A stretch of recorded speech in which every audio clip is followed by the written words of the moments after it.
Welcome to Penrose Learning, where we make understanding easy. You start by signing into your Google account and opening Google Drive in a desktop browser. Once done, make sure you're using a supported browser and that pop-ups are allowed. This prevents upload dialogues from blocking. Now choose whether you'll create a new Google Sheet or add an existing Excel/CSV file. Click New to create a blank sheet or drag a file into Drive to upload. This initiates the conversion or upload process, so you can access the sheet from your desktop browser immediately. Next, create or import the sheet itself. If creating, click New, then Google Sheets and a fresh spreadsheet opens in a new tab. If importing an existing file, drag and drop it into Drive or use New File Upload. Drive shows progress and stores the file.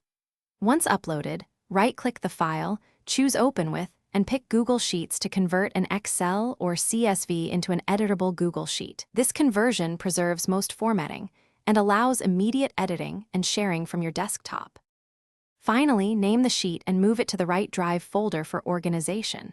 Use the Share button to invite collaborators or adjust permissions, and use File Download to save copies in Excel or PDF formats. Make sure autosave is enabled so changes sync. If you hit problems, for example conversion errors or missing data, re-upload the file as CSV, split very large files, or check browser extensions that block scripts. This often resolves upload and conversion issues quickly. Thanks for watching. If this was helpful, leave a like and consider subscribing. See you next time.